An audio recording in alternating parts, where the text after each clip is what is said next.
Padre, que estás en los cielos, te damos el honor, te damos la gloria, Señor. Nos permites una vez más alabarte, Señor, bendecirte. Queremos, mi amado Dios, pedirte que nos guíes, que tu buena palabra, Señor, nos pueda alimentar en esta oportunidad. Que tu palabra, Señor, pueda llenar nuestros corazones, pues anhelamos cada día más conocer tu palabra. Anhelamos conocerte a ti, Señor, pues tú eres el autor, Señor, de esta palabra bendita que podemos disfrutar, que podemos leer, que podemos estudiar. Amado Señor, háblanos al corazón. Te lo pedimos en esta oportunidad, en el nombre de Jesucristo. Amén y amén. Gloria a Dios. El tema pues está ahí en pantalla, ¿verdad? Es los profetas de la Biblia. Ese es nuestro tema de hoy. Ya anteriormente pues hablamos de las otras 3 secciones anteriores de la Escritura. Hablábamos de lo que es el Pentateuco y hablábamos en resumen de lo que contienen esos 5 libros primeros de la Biblia. También hablamos de la segunda sección. Hablábamos de los libros históricos y cómo pues la parte narrativa es importante en la Escritura y contiene pues una parte quizás mayoritaria de lo que es el Antiguo Testamento. Pero luego la iglesia cristiana ha sido puesto, dice, por los apóstoles y profetas, ¿verdad? Hay una mención ahí acerca de los escritores del Nuevo Testamento. Pero al hablar del Antiguo, pues los profetas fueron la clave en la revelación de Dios. Así que, habiendo dicho eso, pues quiero que entremos al desarrollo de este tema. Primero vamos a ver el contenido. Acá vamos a hablar de 4 cosas importantes. En esto pues encierra nuestro mensaje de hoy. Los nombres del profeta. En segundo lugar hablaremos de las características del profeta. En tercer lugar hablaremos de la clasificación de los profetas. Y en cuarto lugar hablaremos de la profecía, propiamente dicho. Así que entremos a este desarrollo y veamos en primer lugar los nombres del profeta. La Biblia pues le da diferentes nombres al profeta bíblico. El primero y más conocido de ellos pues es uno que en griego se conoce como profetes, así lo podemos pronunciar, profetes, que significa alguien que habla en nombre de un Dios y que interpreta su voluntad a los hombres. Recordemos que las palabras tomadas del griego no necesariamente estaban hablando acerca de los profetas verdaderos, ¿verdad? Entonces, en este sentido, pues ellos lo adoptaron del griego, ¿verdad? Se supone, hablando de sus dioses. Pero dice que es alguien que habla en nombre de un Dios e interpreta su voluntad a los hombres. Luego, este término, pues, no solamente tiene su fundamento en el griego, sino también en el hebreo antiguo. En el hebreo, pues es la palabra nabi, que significa profeta, o también se puede traducir uno que es llamado. Algunos dicen que también la misma palabra y otras 2 más también se usan para hablar del profeta, y de igual forma se le dice vidente, como vamos a ver dentro de un momento. Entonces, podemos resumir que el profeta es alguien que es llamado por Dios para hablar en nombre de él. En ese sentido, pues ya hablamos de el Dios verdadero, ¿verdad? Un profeta de Dios es alguien que es llamado por él mismo, capacitado y habla por inspiración, ¿verdad?, del Espíritu Santo. Un ejemplo vemos en el libro de Éxodo y me gustaría ver acá, porque desde ahí se puede ver cómo el profeta está como mediador entre Dios y el pueblo. Y acá quiero hacer una pequeña comparación. Éxodo capítulo 4. Y vamos a leer ahí el versículo número 15. 4:15 del Éxodo dice así: tú hablarás a él. Dios le está hablando a Moisés, ¿verdad? Tú hablarás a él y pondrás en su boca las palabras, y yo estaré con tu boca y con la suya, y os enseñaré lo que hayáis de hacer. Dios le está hablando porque Moisés había puesto varias excusas que por qué no iba él a libertar a Israel, que había alguien que era mejor que él para hablar, el cual pues era Aarón. Y por eso Dios le dice, tú hablarás a él, o sea, a Aarón, y pondrás en su boca las palabras, y yo estaré con tu boca y con su boca, y os enseñaré lo que hayáis de hacer. Versículo 16, y él hablará por ti al pueblo, o sea, Aarón. Él te será a ti en lugar de boca, y tú serás para él en lugar de Dios. Mire lo que dice, Dios mismo hablando. Le dice, él va a ser para ti en lugar de boca, y tú serás para él en lugar de Dios. Dicho en términos bastante sencillos, un profeta de Dios es aquel que habla de parte de Dios. Es uno que habla de parte de Dios. Si se nos olvidasen muchas cosas, hay que recordar eso. Un profeta es alguien que habla de parte de Dios. Eso es en resumen, podríamos decirlo. Y tenemos aquí otro pasaje, siempre en el Éxodo capítulo 7. Aquí está todavía un poco más complicado lo que dice. En el versículo número 1, Jehová habló a Moisés, mira, yo te he constituido Dios para Faraón, y tu hermano Aarón será tu profeta. Oiga lo que dijo Dios. Yo te he constituido Dios para Faraón. Pero note lo que siempre hemos señalado. Esa palabra Dios aparece con D minúscula. No está diciendo que él sea el Dios verdadero, sino que Jehová le dice a Moisés, yo te he constituido como Dios. Es una comparación. Mire qué interesante. Yo te he constituido Dios para Faraón, y tu hermano Aarón será tu profeta. En este caso, es como que si Moisés fuera Dios dando las palabras, porque ya leíamos que Moisés es el que le iba a decir a Aarón lo que tenía que decirle al faraón, y en este caso pues Aarón funcionaba como un profeta, ¿verdad? Hablando y repitiendo las palabras que Moisés le estaba diciendo a el faraón en este caso. Entonces, resumiendo, decíamos, un profeta es uno que habla de parte de Dios. Pero veamos algo más. No solamente el término profeta es para describir a este hombre vocero de Dios, sino que hay otro término, el término vidente. Al profeta también se lo llamó vidente, es decir, alguien que ve en una visión. Aquí hay dos palabras hebreas que se traducen para hablar acerca de él como vidente. La palabra roe y jose, así como se oye, ¿verdad? La primera, roe, y ose, con H inicial.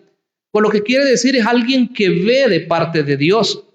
Porque si hablamos en el sentido más general, pues el término profeta, como muchos lo entienden, está hablando acerca de algo que va a acontecer. Sin embargo, en el término más propio de la palabra profeta, un profeta no es alguien que habla solamente acerca del futuro, como lo veremos en breve, sino más bien un profeta es el que declara la palabra de Dios. Se dice que los profetas bíblicos eran más voceros que pronosticadores, ¿verdad? Hoy en día, pues las personas buscan a alguien que les diga algo acerca de sus vidas, ¿verdad? Buscan adivinos y no profetas. Entonces, el profeta de Dios era alguien que daba la palabra, daba el mensaje. Dicho de otra manera, los profetas del Antiguo Testamento eran más parecidos a los predicadores actuales que otra cosa. Entonces tenemos un ejemplo acá en primer libro de Samuel 9:9, donde nos dice algo acerca de ello. Yo creo que al leer este pasaje nos queda claro algo. 9:9 del primer libro de Samuel. Antiguamente en Israel, cualquiera que iba a consultar a Dios decía así: venid y vamos al vidente, porque el que hoy se llama profeta, entonces se le llamaba vidente. Hay varias cosas que quiero mencionar ahí. Una de ellas es que el tiempo de Samuel estaba comenzando lo que se conoce históricamente como el período profético de la Biblia. Y como voy a mencionar en breve, no es que no hubieron profetas anteriormente, por supuesto que hubieron, Pero la realidad es que en ese tiempo se marca un periodo diferente, un periodo en el cual el mover de Dios vuelve a ser así como lo fue en los tiempos de Moisés. Y se dice que si bien Elí, que antiguamente al profeta se le daba ese nombre, quiere decir que es uno de los términos primeros que se le dieron a los profetas. Decir un vidente es lo mismo que decir un profeta en este caso. Ahora, quisiera agregar también, decir, ¿verdad? Porque es probable que alguien esté pensando ya de los que estamos acá o de los que nos ven, que entonces nosotros deberíamos de ir y consultar a un vidente o consultar a un profeta. No es eso lo que estamos enseñando. Porque estos eran tiempos, ¿verdad? Tiempos de los principios de lo que es el movimiento profético, el movimiento de la revelación bíblica, y esto pues iba a trascender, ¿verdad? Con el tiempo. Vienen los profetas, escritores más adelante, y luego aparece nuestro amado Señor Jesucristo, en el cual pues la revelación de Dios está plena y completa. Nosotros, hermanos, tenemos la oportunidad no solo de tener lo que tenían los del tiempo antiguo. En este momento que estoy hablando, ni siquiera estaba escrito lo que es el Antiguo Testamento. Pero hoy nosotros no tenemos ni siquiera 39 libros, sino que tenemos 66 libros a nuestra disposición. Y si hablamos de los 27 del Nuevo, pues una revelación total, una revelación plena, que lo que nosotros deberíamos de hacer es cada día estudiar su palabra, cada día poder indagar acerca de la verdad de Dios. Yo les aseguro, hermanos amados, que si nosotros hacemos eso, no vamos a tener necesidad de estar quizás con una inquietud de oír qué nos pueda decir una persona acerca de lo que Dios quiere para nuestras vidas. Porque a veces las personas buscan a los profetas o buscan a los videntes porque su vida es una vida descuidada en cuanto a la lectura de la palabra de Dios o de la oración incluso. Hermanos, no somos ajenos. La verdad es que estamos en esta tierra. Nos ha pasado que hay momentos en los cuales uno se descuida de la oración, hay que ser sinceros. ¿Qué pasa cuando nos descuidamos de la oración? De repente uno comienza a reaccionar como cualquier otra persona. Y humanamente, ¿verdad? Se altera. Entonces dice que en aquel tiempo se le llamaba vidente al profeta. Pero hay otros nombres. También se le llamó varón de Dios. Hace tiempo me decía un amigo, éramos amigos, ¿verdad? No nos congregamos juntos, pero estábamos trabajando juntos. Y él me decía, a mí me da miedo, me decía, cuando alguien me dice varón de Dios. Porque hay personas que, no sé si por amabilidad o porque desconocen los términos, pero a veces la palabra siervo, ¿verdad? A veces le dicen siervo de Dios, le dicen a uno. Y uno se siente bien, ¿verdad? Pero yo le decía a un hermano que en una oportunidad me dijo, siervo, ¿verdad que usted es siervo? Me dijo, claro, le dije, soy siervo. Pero usted sabe lo que significa siervo, le pregunté. Ah, sí, me dijo, por eso le estaba preguntando, me dijo. Porque siervo, ¿verdad? Con ese, ¿verdad? Es el que sirve. Y siervo, con C, el animalito, ¿verdad? Entonces nosotros somos siervos con ese, ¿verdad? Somos servidores de Dios, en este caso, ¿verdad? Y el término pues viene de los esclavos.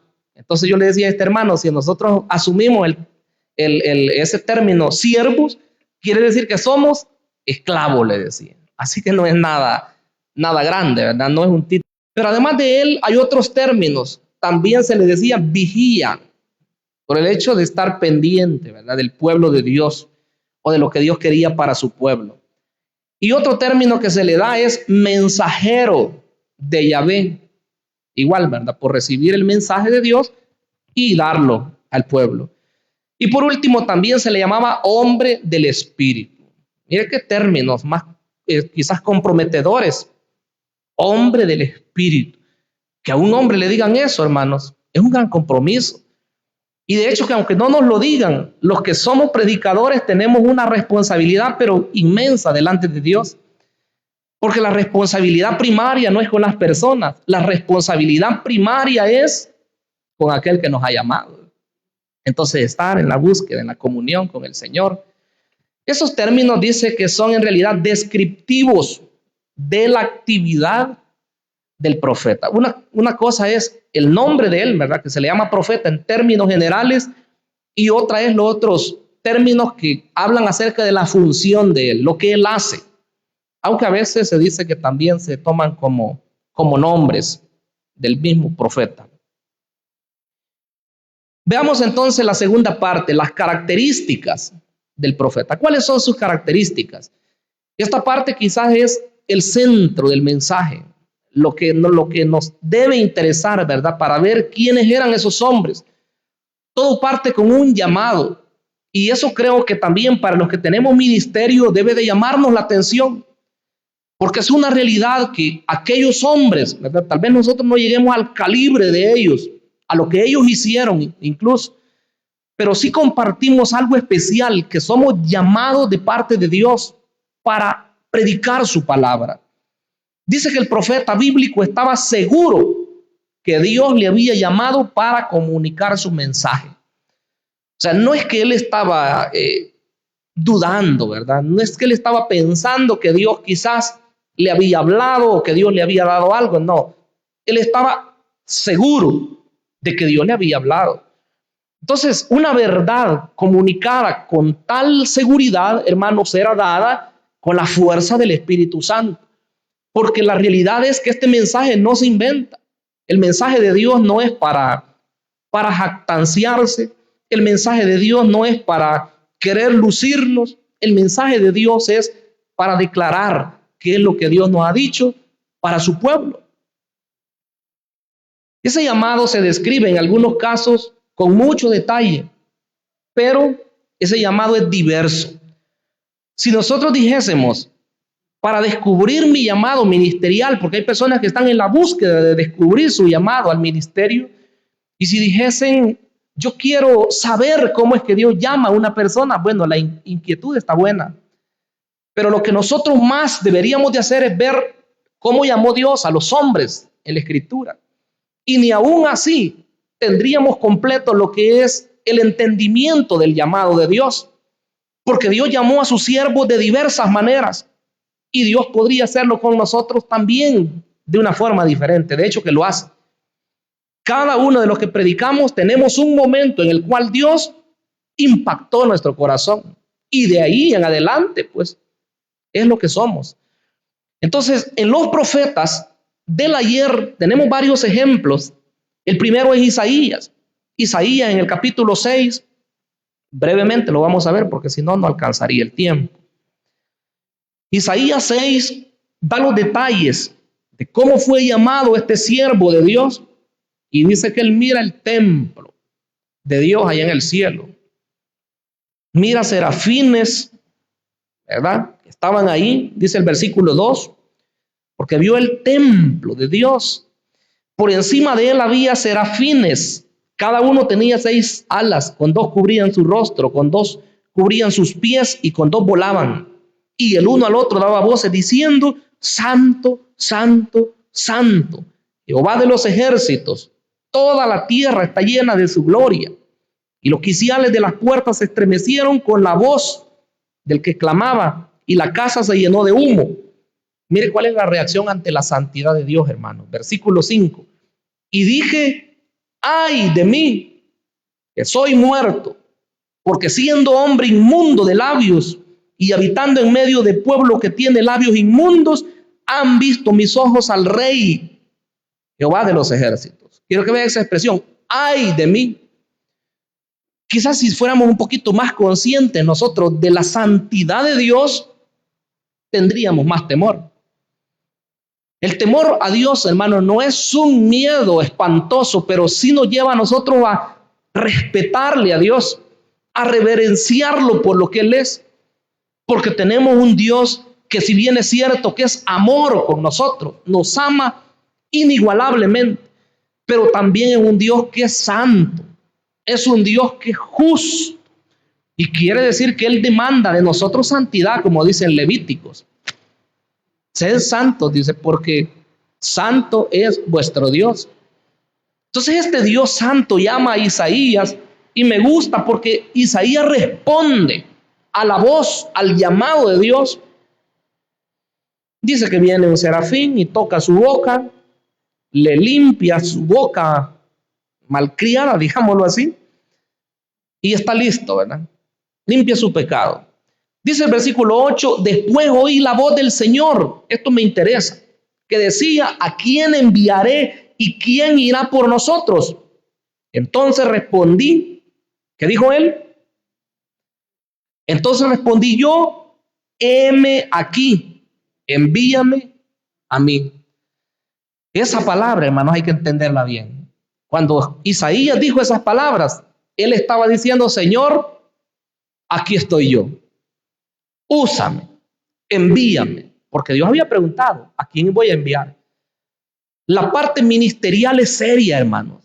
La realidad es que ni siquiera todos los que entramos en el ministerio creo que alcanzamos a entender en el momento cuando comienza las responsabilidades que conlleva.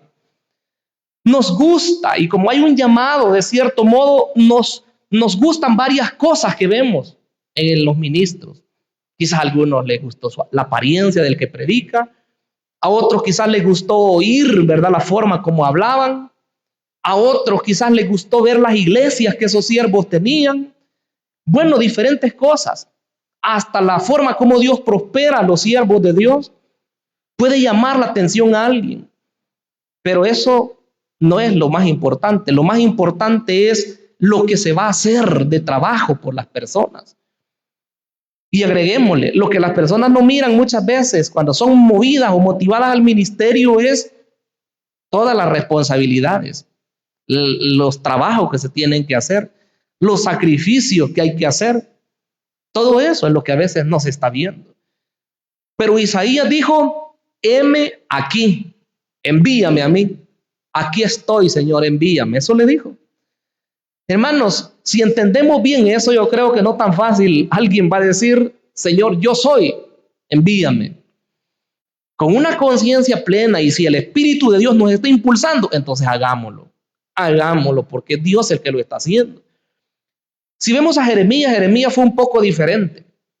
Si Isaías se dispone y dice ante el llamado de Dios, sí, aquí estoy, en el caso de Jeremías fue diferente. Él no quería. El capítulo 1 y versículo 5 dice así, el 4 incluso, vino pues palabra de Jehová a mí diciendo, antes que te formase en el vientre te conocí, y antes que nacieses te santifiqué, te di por profeta a las naciones. Y yo dije, Señor Jehová, mire, he aquí no sé hablar porque soy niño. Y si usted se fija en las expresiones del versículo 6, dice, Señor Jehová. Así hay que leerlo. Significa excusa. No es una expresión de, así lo leyéramos, Señor Jehová. No. Como que un dolor, pues, como quien dice, ¿qué es lo que me estás ofreciendo, Señor? ¿A qué me estás enviando? Para él era como una carga que no iba a poder él llevar. Yo soy un niño, le dijo. Y Dios le dice, no digas, soy un niño.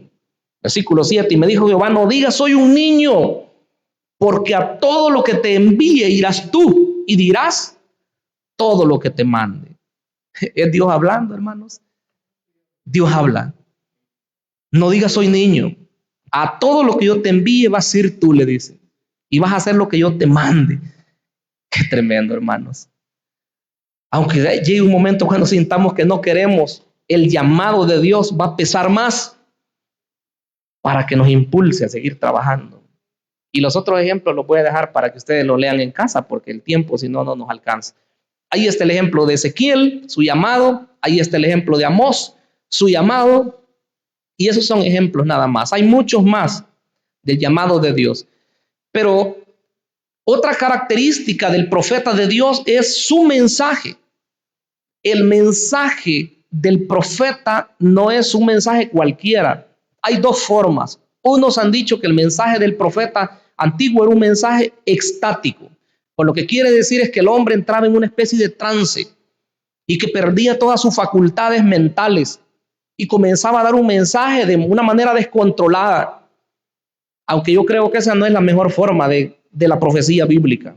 Otros creían que el mensaje tiene una facultad de que la persona está en sus cabales y aún así recibe el mensaje de Dios y lo comunica al pueblo.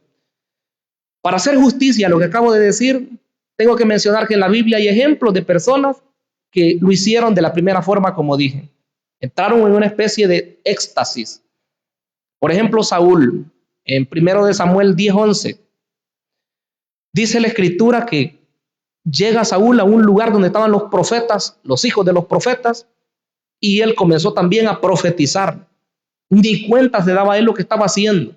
Comenzó a danzar ahí con todos ellos y toda la gente decía, Saúl también está con los profetas, decía. Luego termina ese momento del espíritu y Saúl volvió a ser el mismo. Sin embargo, la gran mayoría de mensajes que se encuentran en la Biblia no los vemos que las personas lo hagan de esa manera. Lo hacían así, ¿verdad? A viva voz. En otras maneras, dramatizados sus mensajes, sin entrar en un trance ni nada por el estilo. Así que de las dos formas, el mensaje de Dios es dado por medio de los profetas. Continuemos. Otro aspecto importante, el tercero y característica clave de los profetas es su carácter. Yo quería leer ese pasaje del principio, pero por ser una presentación, pues debíamos llevar un orden.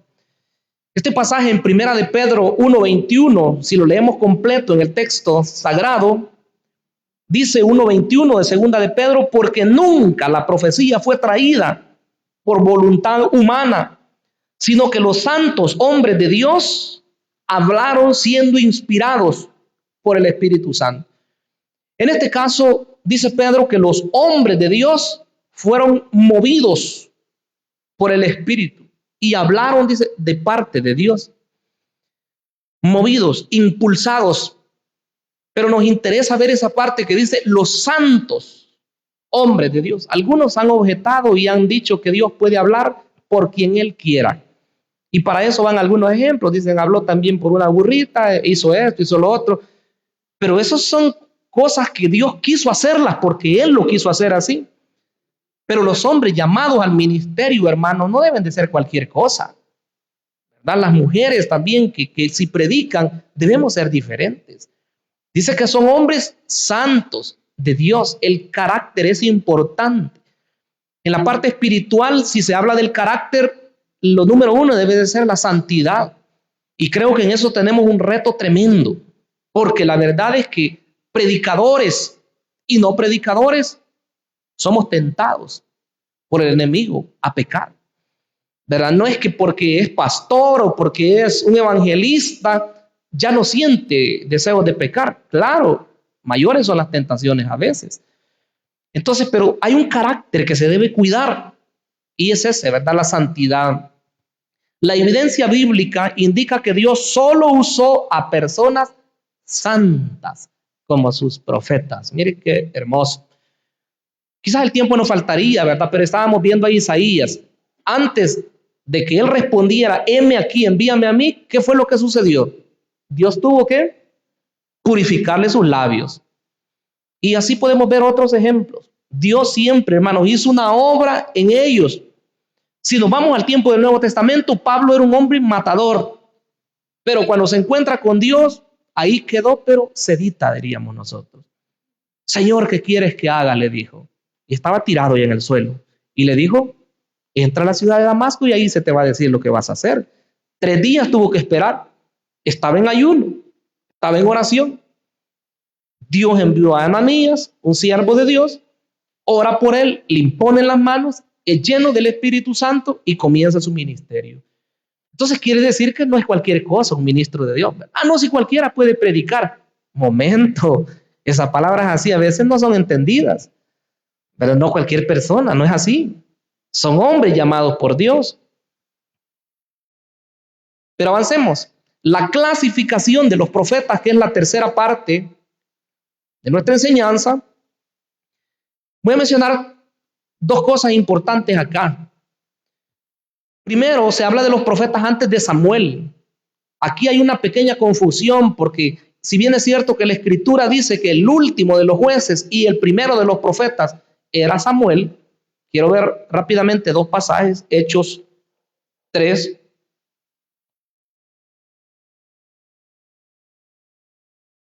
Tres 24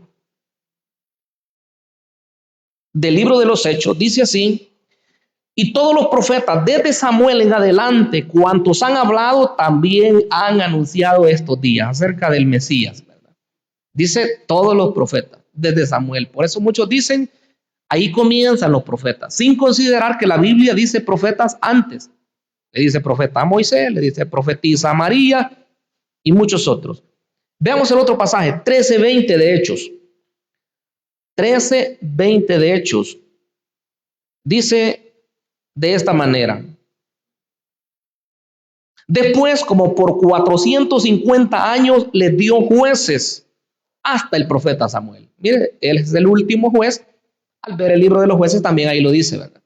Que él fue el último de los jueces y luego pues también se menciona como profeta. En los primeros 8 capítulos del primer libro de Samuel se menciona el ministerio del gran profeta Samuel. Entonces, es una realidad, ¿verdad? Que desde los tiempos de Samuel comienza un mover profético diferente. Sin embargo, este término ya se mencionaba anterior y muchos hombres tuvieron ese ministerio. Lo más correcto decir sería, lo que dije hace un rato, que en el tiempo de Elí, al parecer, se apaga, ¿verdad? Ese movimiento, ese mover, porque dice que la palabra escaseaba en aquellos días, pero luego en los tiempos de Samuel comienza un mover espiritual maravilloso. Comienzan a fundar escuelas de profetas. Y luego ya en los tiempos de Elías, de Eliseo, eso era precioso. Ver centros de formación de hombres que servían a Dios. Pero otro de los rasgos que tenemos que ver acá entre lo que estamos hablando es otra forma de clasificar a los profetas de la Biblia, dividirlo en dos partes: los orales y los literarios. Se le llama profetas orales a aquellos que solo predicaron o profetizaron, pero que no escribieron un determinado libro. Y los profetas escritores, pues son los 17 que tenemos, ¿verdad? Los mayores, 5, incluido pues las Lamentaciones, y los 12 de los menores.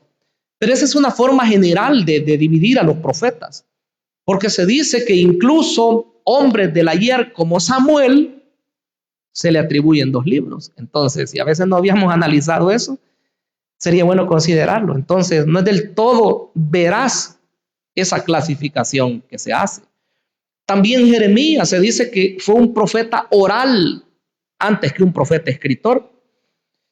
Y en general hay que decirlo, no predicaron ellos o profetizaron con el objetivo de que sus libros se escribieran, sino que ellos se dedicaron a ministrar al pueblo de Dios y después se fueron registrando los escritos o los sermones que ellos daban para que lo entendamos de una mejor manera. Por lo tanto, hay que ser más amplios en el conocimiento de los profetas y no ser bastante simplistas. Un aspecto fundamental en esto de la profecía, ¿verdad?, que es lo último que vamos a mencionar en la enseñanza de hoy, es dividir en 2 aspectos lo que es la profecía bíblica. Uno que subraya el elemento predictivo y el otro el mensaje aplicado a la situación contemporánea de cuando se dio el mensaje. Yo creo que no hay que especular y no es un secreto. El aspecto que subraya el aspecto predictivo es el que le encanta a la mayoría de personas. No pueden hablar de profecía porque sí, ¿verdad? Si alguien habló en lenguas, acerca, póngame las manos a mí. Porque, hermanos, siempre están esperando a las personas que les digan algo. Quieren ver qué es lo que Dios quiere para ellos. En un sentido no es que esté malo, ¿verdad? Porque todos necesitamos dirección de Dios. Pero lo dije al principio, no deberíamos nosotros andar corriendo de un lado para otro para ver quién nos profetiza o para ver cuál es la voluntad de Dios.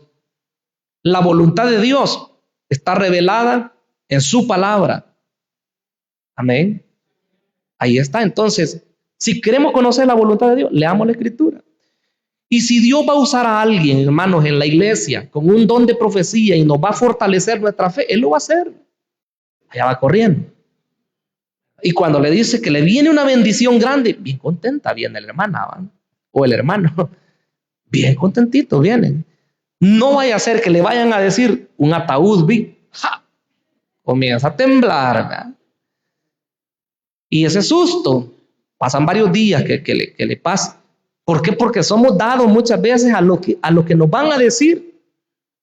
Y hermanos, con esto no quiero decir que Dios no habla. Ustedes saben que creemos en el Espíritu de Dios.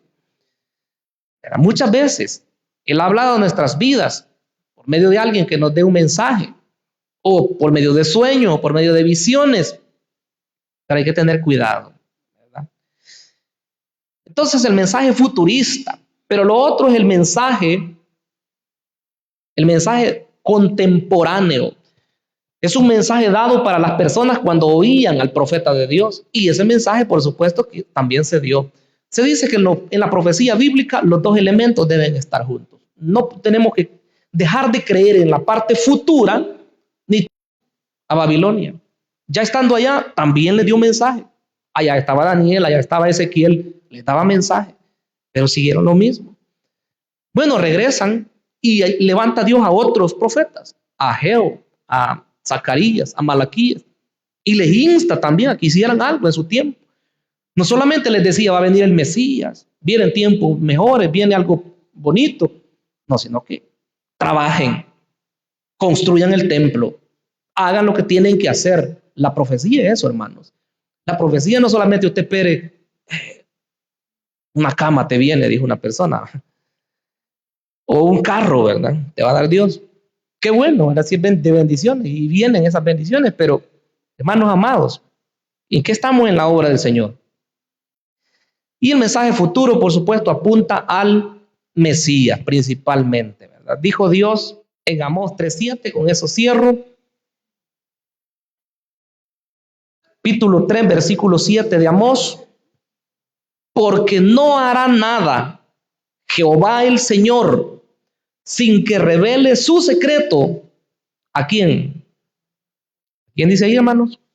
A sus siervos, los profetas. No hará Dios, no hará nada Jehová el Señor sin que revele su secreto a sus siervos, los profetas. Qué precioso es que Dios pues nos habla de diferentes maneras y en su palabra Él pues nos dejó plasmado el mensaje dado a sus profetas, a sus siervos.